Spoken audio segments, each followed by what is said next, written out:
Dreaming of owning a property in a prime location with great proximity and fantastic neighborhood? EJ Investments Sanyang Seaview Estate is the best choice you have been waiting for. Our Sanyang Seaview Estate is approximately 15 minutes drive away from the busy hub of Brusubi roundabout and into the heart of nature, where you can have a peaceful and relaxed lifestyle with your family. You can buy a finished 4-bedroom story with 5-year flexible payment plan or a service plot with 2-year payment plan option. With over 300 homes, you will enjoy big tar roads with covered drainage, modern electrification with solar street lights, gated entrance with security post, and a breath-catching experience of our beautiful sea view and lake view. You can own a home today at our Sanyang Seaview Estate. Call us today on 446-4838 or 325-9220. Visit our website on ejinvestments.net. EJ Investments, first in property.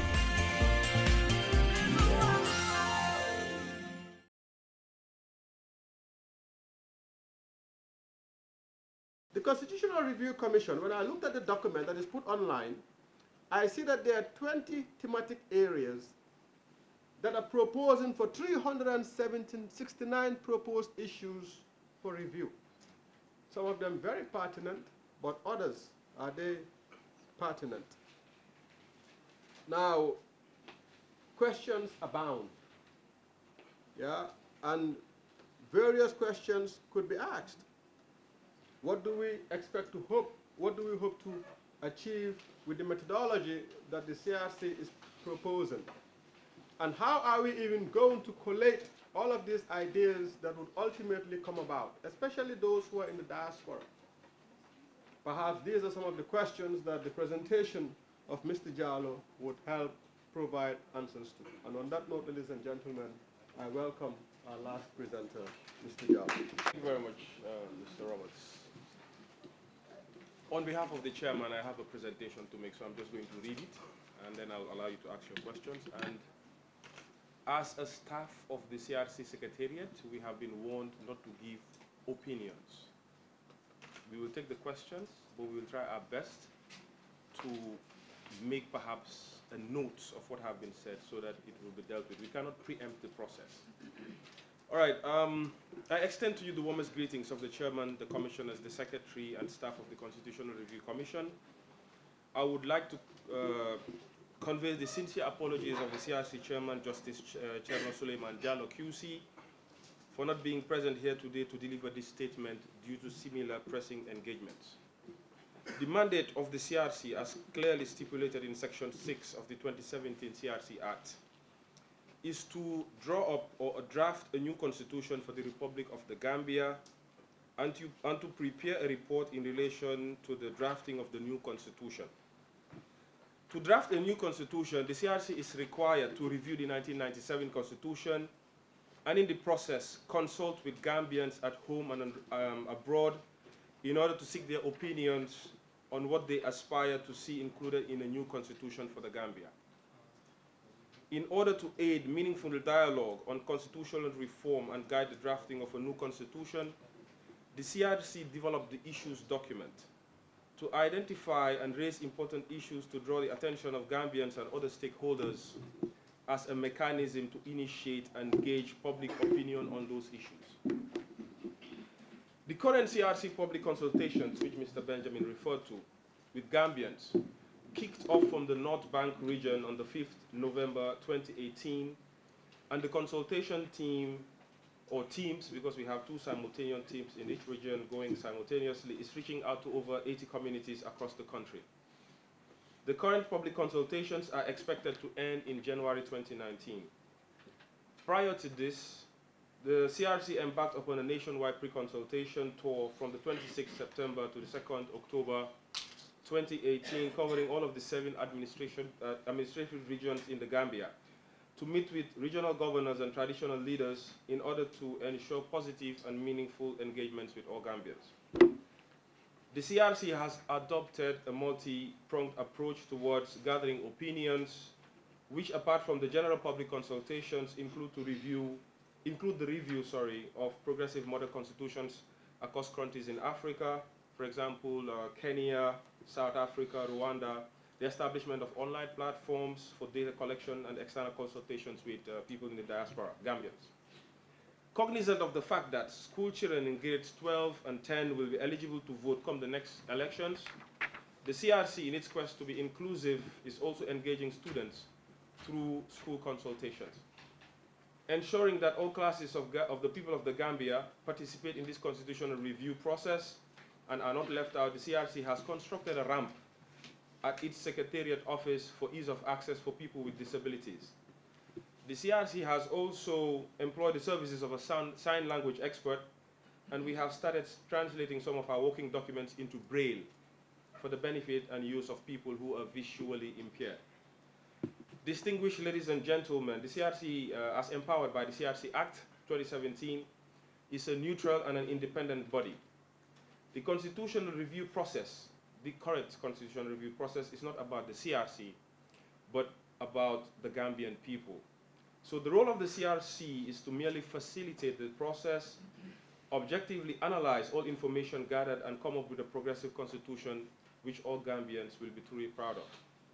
Therefore, as a staff of the CRC invited to participate in such fora, we cannot proffer any opinion on any subject matter related to the current constitutional review and building process. On behalf of the CRC chairperson, Justice Cheddar Suleiman Jallo QC, I would like to emphasize that all submissions from various institutions, organizations, associations, federations, assembly, and or individuals will be taken seriously and given the due consideration it deserves. Guided by the principles of the CRC Act, the CRC shall continue to discharge its functions and mandate in an independent and an objective manner. In the spirit of participation, inclusiveness, transparency, and ownership, I thank you all for your attention and wish you a fruitful and successful meeting. Notwithstanding, as an individual person, not as the CRC, I know as head of programs what we've employed, the mechanisms, the methodology that we've employed to do this process. And yes, it's challenging so far, but I believe opening the dialogue, we've been hearing things that we didn't even think about. People are coming up with suggestions, opinions that are very relevant that we believe, if incorporated, will draft that progressive constitution that we all want. So the private sector, individuals, everybody should see themselves as part of the constitution. It's a very important document which the private sector cannot thrive, the public sector cannot thrive unless and until the constitution has everything very clearly. So yes, I love the statement you made. When you invite Gambians to party, we have to limit, yes. That's why we have the draftsmen, the people who will be responsible to draft the new constitution. We as a secretariat, we merely facilitate the collection of information from everybody. We've been receiving submissions. Recently, we received a submission from the Women's Bureau. The women funded by the United Nations Development Program, they went to Kanilai, they had a beautiful retreat. They wanted to see the constitution that women want. The youth are also doing it with Activista, Action Aid. So I think the private sector also should do it, because you're talking about important issues, Mr. Juf. You're touching on something that I love, policies, talking about the local content policy, and this is from a personal point of view, not from the CRC point of view. Policies should be driven. Policies should be informed. Once we have policies, then from those policies we can develop our strategies to implement the policies. Somebody talked about M&E. M&E is a strategy. I come from an M&E background. When you have policies, you have plans. You need all of these strategies to be able to implement the policy as well as to evaluate them. So if there is not such a policy, then how do we develop this policy? So really, we've been talking, but we need to be guided by something. And these policies, they are the guides. From these policies, we can definitely have the implementation strategies and the plans so that we can be able to do what we need to do as private, as public, and as partners. Thank you very much. Our constitution has been, this is the most important document in every country, and it makes and breaks our lives. And then we have seen this is common. African constitutions are nothing but a piece of documents that somebody can butcher anytime. It has happened over and over and over. Yesterday, I came to realize that the 1997 constitution was amended by Jammeh 52 times. I mean, I asked myself, where were we, the Gambian people, when he was doing this, and who was aiding and abetting him to do this thing? And that has very serious ramifications for the past 22 years that we have been crying. Now we have come to this stage, I think it's important for us to take the ownership and not trusting the politicians to do this thing for us. This is a time now, our opinions are all needed to, sessions like this thing, we put in what we want to be put in the Constitution. We dictate what is going to be in the Constitution and never let it to the politicians, because the politicians, we all know, all they care is about the vote. What somebody said here, that our 1997 Constitution was amended 52 times. You look at 1992 to date, it's less than 11 years. 1997, or 2007, right. Take that, divided by the number of years that it existed, you will see that on average, every 2-3 months, there was an amendment that we did. Are we really in our right senses that we make a constitution that could be subjected to change every 3, 4, 5 months? Then something must be wrong with us as a people. Definitely. If America, as you said, could have a constitution that could stand 200 and something years and could only go through 27 amendments, we on average amend ours almost on a daily basis, then there is something wrong with us as a people. Can we assure ourselves, and Mr. Loum, my colleague there, we know each other very well. Good that you are one of the people on this side.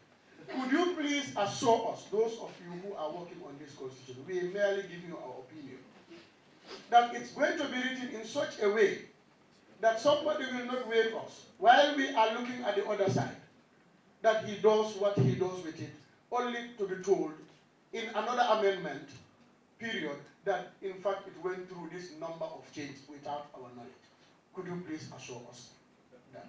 1966 Constitution, I was not born. Most of you did not even participate in its writing. It was written for us by the colonial people, yeah?